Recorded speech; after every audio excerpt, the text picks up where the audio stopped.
श्री शिवाय नमस्तुभ्यम, श्री शिवाय नमस्तुभ्यम।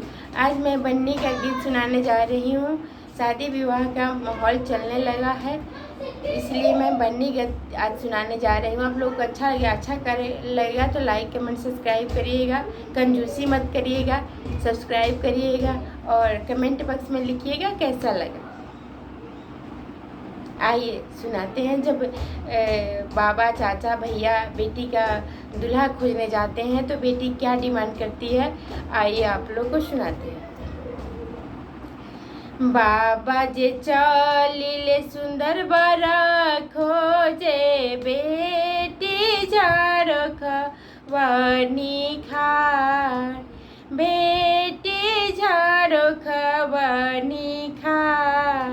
अरे हमारा के बाबा ऐसन वर खोजी ह, चांद सूरजवा के जोत, चांद सूरजवा के जोत। उरुब खोजनी बेटी पूर्व खोजनी, खोजनी और ऐसा जागरनाथ, खोजनी और ऐसा जागरनाथ। तोहरे ही जोगे बेटी बरा नहीं मिलले, अब बेटी रहेलू कुंवार, अब बेटी रहेलू कुंवार।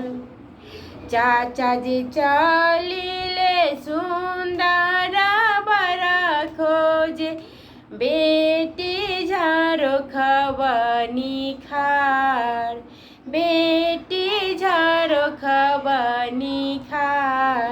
अरे हमारा के बाबा ऐसन बरा खोजी ह, चांद सूरजवा के जोत, चांद सूरजवा के जोत।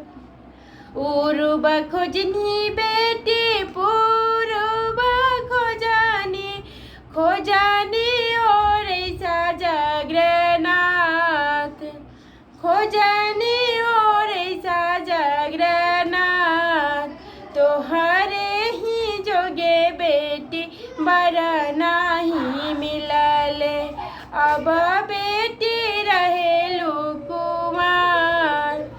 हथिया जरहूँ बाबा ओही हाथी सरावा, बेटी कहतरी हथिया जरहूँ बाबा ओही हाथी सरावा, घोड़ावा जरहूँ घोड़ा सार, घोड़ावा जरहूँ घोड़ा सार। अरे धना दौलत जरो बाबा ओही विप्र कोठरी, जाही घर दियावा कुंवार। अरे धना दौलत जरो चाचा ओही विप्र कोठरी, जाही घर दियावा कुंवार। भैया जे चलिले सुंदर बरा खोजे, दीदी झाड़ख वनी खार, दीदी झाड़ख वनी खार। अरे हमारा के भैया ऐसन बरा खोजी ह, चांद सूरजवा के जोत, चांद सूरजवा के जोत। उरुब खोजनी दीदी पूर्व खोजनी, खोजनी और ऐसा जागरनाथ, खोजनी और ऐसा जागरनाथ।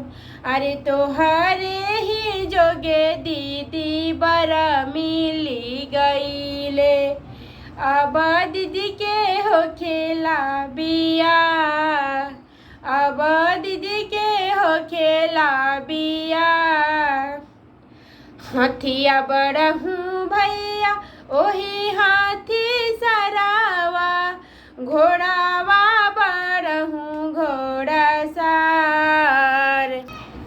हाथिया बढ़हूँ भैया वही हाथी सरावा, घोड़ावा बढ़हूँ घोड़ा सार।